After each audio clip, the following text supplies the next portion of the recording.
Hey Capricorn, it's Empress Rose here. Welcome to your reading. These are general readings, so take what works, leave what doesn't. If I don't catch your wavelength or storyline on this reading, check your other major placements. See if I can't catch your storyline over there. If you haven't already, please do hit that subscribe button because it makes me happy and it helps other people find my channel. So we're going to start off with two different oracle decks, Moonology and Urban Crow, and then we're going to move on to the tarot deck. And the Tarot Mystical Moments for more traditional style tarot spread. All right, Capricorn, what do we have here? What does Moonology have for you?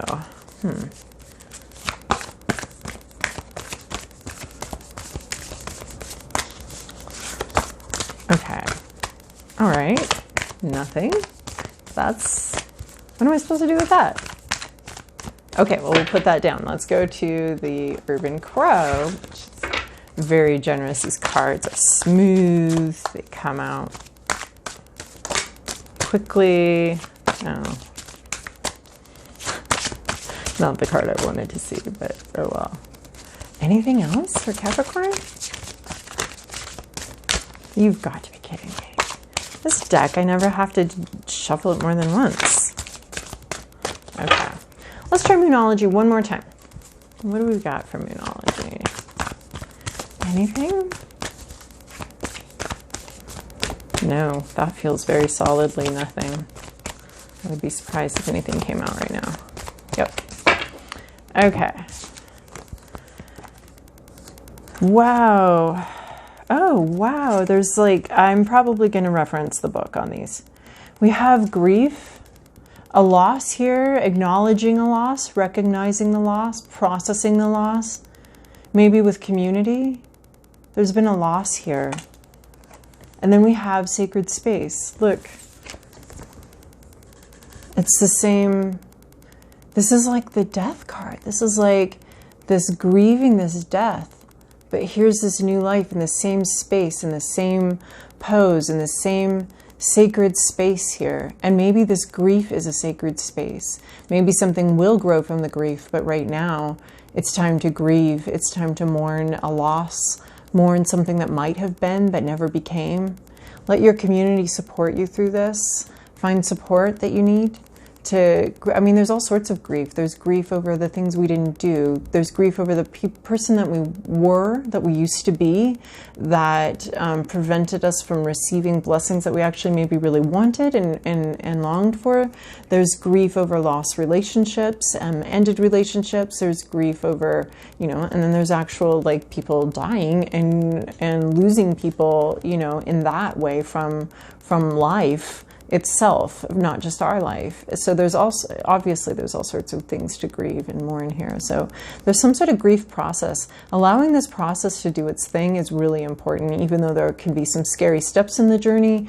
For me, my scariest step is anger. Other people are going to have different scary steps. But allowing that whole process to flow through you and to move through you as it wants, and allowing the feelings to come up. We don't need to set up camp in any one feeling. We don't need to nurse or milk any feeling or stay stuck there, but we do need to allow all of those feelings to come through.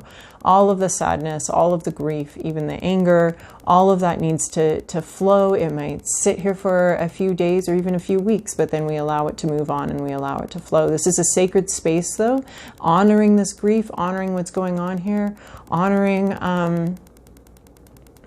that space that you're in. It doesn't last forever. I mean, in some ways it's always there, right? But in other ways it's not, where you don't have to live there forever, but you do have to allow it to flow through you. And honoring it and I want to say holding space, just allowing it to be, just allowing that grief to exist and that grief to be experienced. It is a sacred space, just as sacred, I think, as this new, as the new nest, right?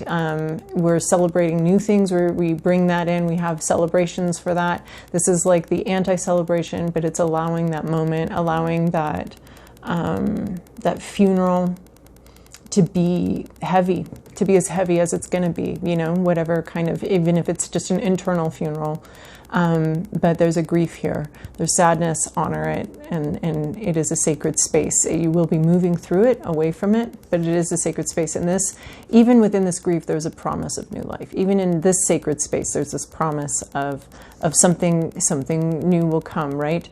Death is integral to life. Loss is integral to growth. And it's all necessary, and not just necessary, sometimes I feel like it's like, you're going to have to fill out these forms. It's necessary. It's not necessary. Are you kidding me? I mean, maybe it's sort of necessary, but in the scale of necessary, filling out that form is like that necessary. So it's not like that. It's like absolutely integral to the whole of life, of the whole movement forward. These losses are necessary for new things to come in. These losses are necessary for movement forward. It's not arbitrary, it's integrated into it. So allowing that grief process, because when we allow that grief process, when we shut down the grief process, we shut down the joy process, we shut down the opening for that joy. So it's all in the same sacred space, this grief and this new life. I love how it's all in this same beautiful sacred space. Okay, I don't actually think. So wow, that's really powerful that those are the only two cards that we got.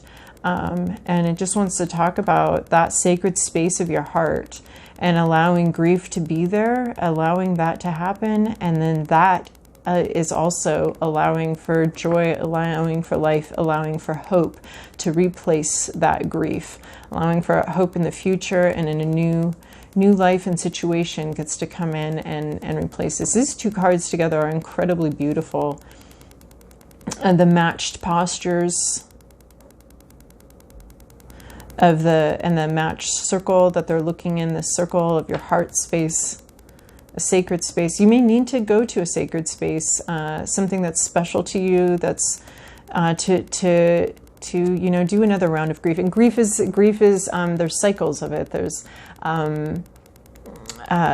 you know, we cycle through it. So you'll revisit it again and again, this grief, and you'll reemerge again and again and again, much like just in the larger picture, our emotions have that same cycle of grief and emergence, grief and emergence. This is reminding me of a jazz funerals in New Orleans, where the jazz band takes you down through that music into such a deep, somber place of grief, and then it brings you back up, and you're celebrating life and you're dancing and you can't help it, and it's joy, and then the band takes you back down again. It's like I feel like it speeds up the grief process. You go through several cycles through a jazz funeral, and it's very smart and emotionally intelligent way to process stuff and sort of jumpstart the cycles, and to understand the cycles and experience several cycles in an afternoon, you know. So all right, Capricorn, what does the tarot have to say to us?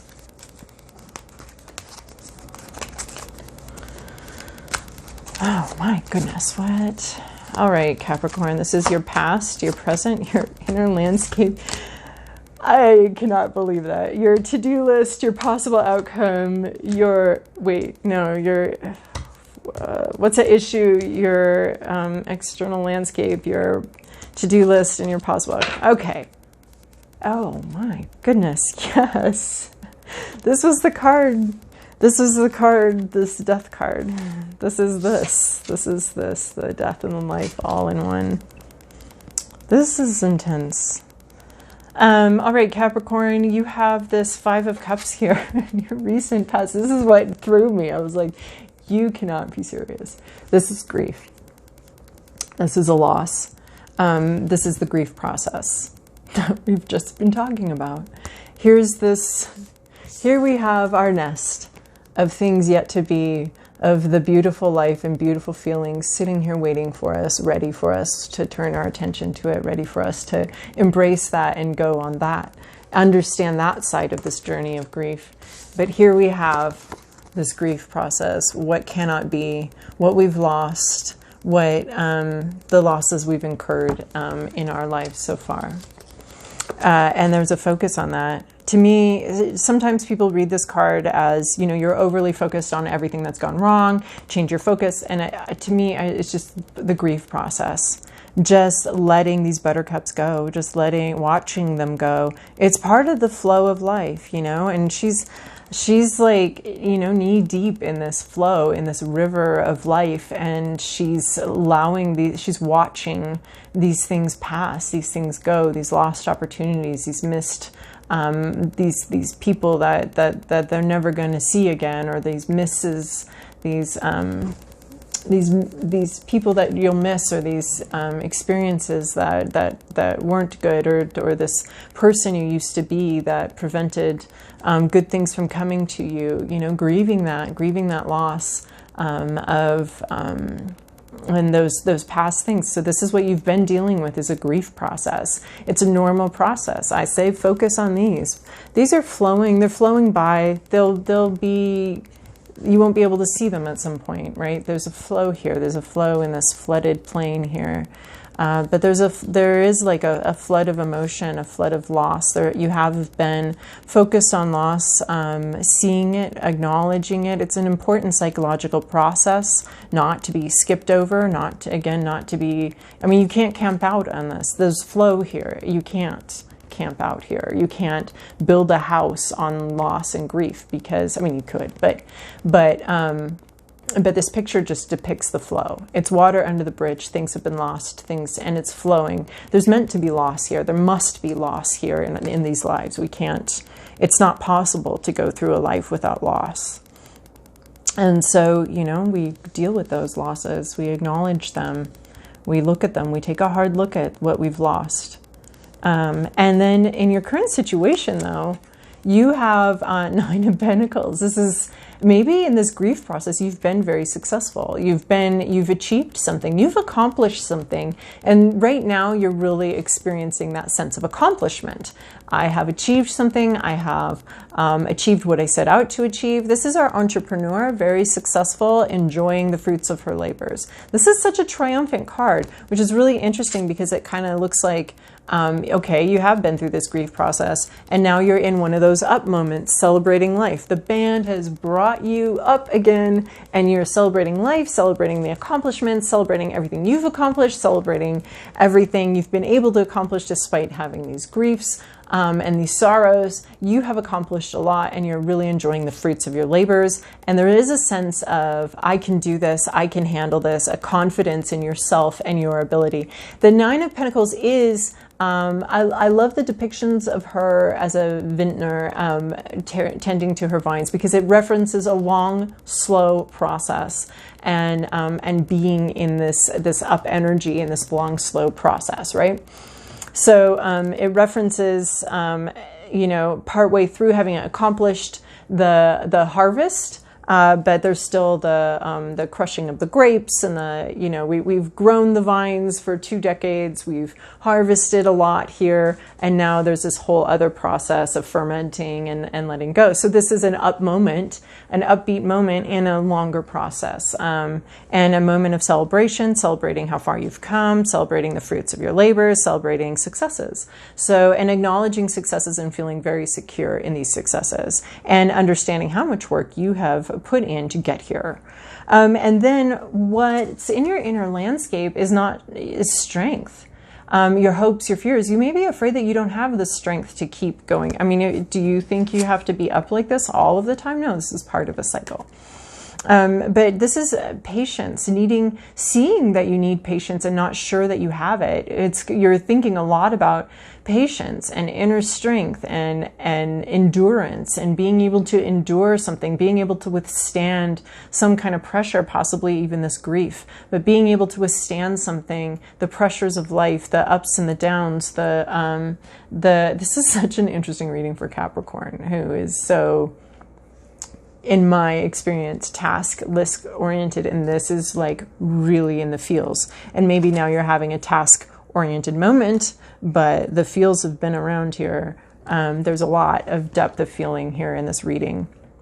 So this is not sure you have the strength, maybe even to do this grief journey or this inner work. You're really wondering if you have what it takes you're not going to be able to sustain this Nine of Pentacles. It's not meant to be sustained. It's a moment, right?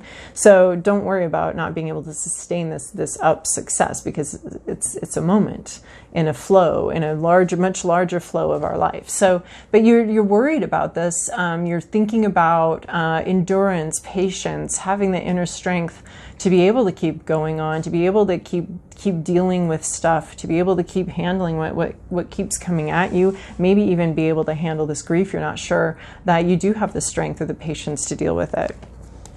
And then in your, what's the issue here? Six of Swords. Okay. Okay. Six of Swords. This is not moving on. This is, okay, look at this big black cloud here. So this would be okay, I got to move forward. I can't be here anymore. I don't even care what's out there. I don't care what goes on out there. I don't care what the next thing is. I don't want to be here anymore. This place, this situation is not bringing me any happiness. I don't want to be here, and I'm making a commitment to my health and wellness, to just whatever comes. I don't care. This place has nothing more for me. This deserted island or desert island. I never quite, is it deserted? It is deserted. Is it desert? Yes, it's desert. So this deserted desert island has nothing for you anymore. There's nothing for you here. And this is making that commitment to, I don't even give a shit what comes next. I'm leaving this place because it doesn't make me happy. It makes me feel it's bringing me down. But this is a refusal to do that. Maybe even seeing that you need to move forward, maybe even seeing that you need to move on, and that it's time, and that this place where you're in, isn't bringing you any happiness, but yet you're afraid of the unknown, which we all are, of course, but this is holding you back. There's a holding back here, holding back maybe of leaping out into the unknown, taking that risk to the unknown. This is being comfortable in a darker place, and not being ready to move on. This is what a lot of other readers would have said with this card, is a refusal to move on from your grief, from some place that's making you very sad. Or just, I don't know, is it refusal, or are you just not ready yet? I mean, but there is a sense of goal setting, looking to the future, looking to where you want to be, or at least what you don't want to be anymore, and understanding this overall cycle of grief and that runs through our lives, right? But this is kind of having parked here, and even though it's miserable, even though this isn't making you happy, even though there's nothing here for you, just kind of almost wounding yourself by staying here. Once we make that clear decision to stay in a place that is lifeless to us. Once we make that decision, then that's a decision that we've made. Or there could just be an inability. You might just be feeling like, I just can't move on from this. Maybe you want to, but you're not seeing how to do that. And maybe that's what the Strength card is. You're not seeing that you have the strength to move forward, that you have the strength to leave this behind. You may be feeling too weak to do that, and not feeling too depleted to even make that decision.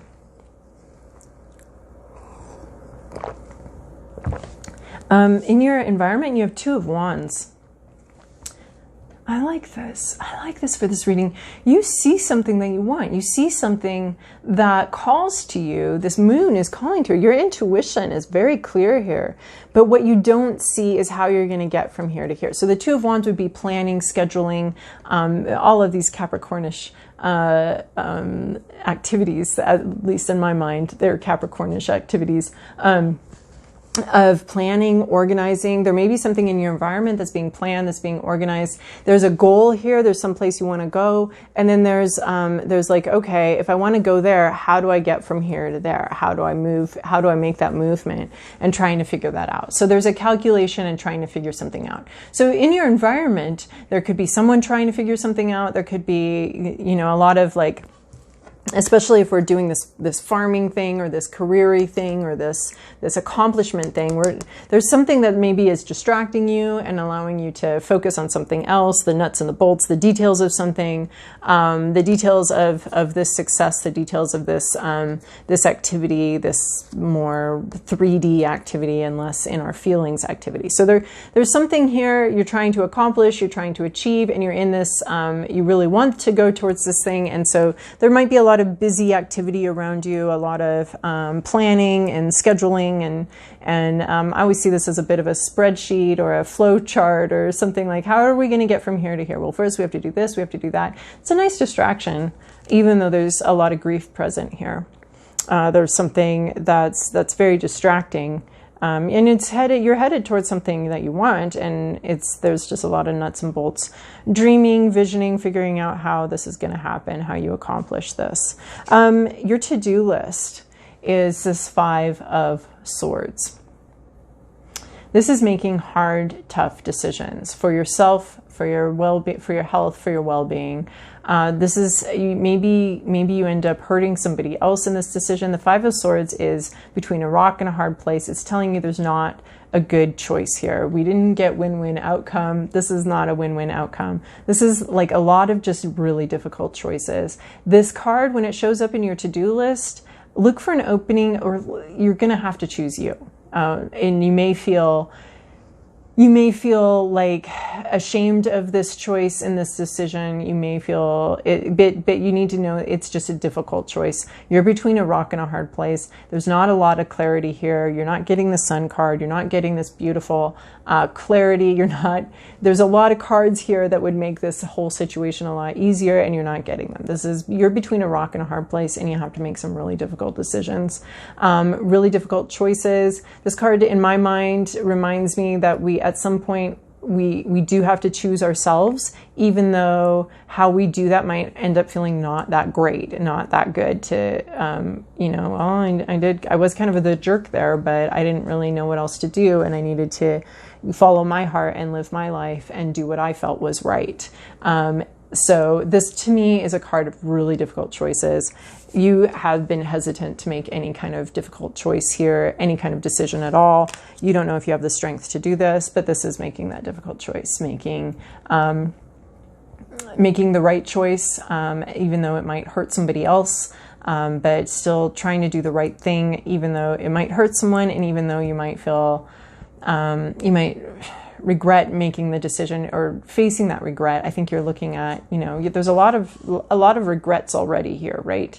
A lot of things that we wish were different. But this is, you have to move forward. You have to sally forth and go forward and make those decisions anyway. Really difficult choices. So this card to me is a tough card. This whole reading's got a lot of tough energy, and this card is making difficult choices. And you're stuck. You're between a rock and a hard place, making the least bad choice here, even though you might end up, causing yourself some harm or being embarrassed about what you've had to decide and what you've chosen here. And there might be a little bit of shame here, but you have to, it's just a really hard choice. Where you're going here, your outcome, it's the Death card. This is these 2 cards together. So there's something icky here that's unpleasant, difficult to deal with. We have to treat it as the sacred thing that it is. I mean, this is treating this decision as the sacred decision that it is. Everybody has these moments where we're between a rock and a hard place, and there's no clear winning solution here. There's no good, easy solution, and the decisions are hard. But this is the Death card. These 2 cards coming out together is the Death card. This transformation, something ending so that something new can begin. Something ending here, going through this grief process. But the whole purpose is, look, she maybe is dead, but she's full of flowers now. So the grand recycling scheme of the universe here, of everything, nothing is lost, everything is used, everything is repurposed and reused, and there's no losses, there's no true loss, it all gets recycled and into growth, right? So this is that growing, and this artist really embraces the growth concept behind the death, the regeneration, the recycling, what we make out of these things and these griefs and these hard things that happen to us, what we make out of them, and how we grow from them, and how we change and develop. And we have this butterfly here representing that really radical process that the caterpillar goes through of absolute dissolution, absolute loss of self, absolute loss of its very caterpillarness, and then all of those molecules turning to goo, turning to mush, and reemerging as what everybody recognizes as a beautiful, beautiful butterfly. So that's the process that you're in. This will be beautiful. So as far as like major arcana and themes here, we have strength, just needing to be strong through this process, needing to stick with the natural process of grief and regeneration. And then we have the death card, major transformations, and regenerating from a loss and regrowing from the loss. So those are your themes. Capricorn, this reading was super intense for me anyway. I hope that that's helpful for you. And I hope you have a great week.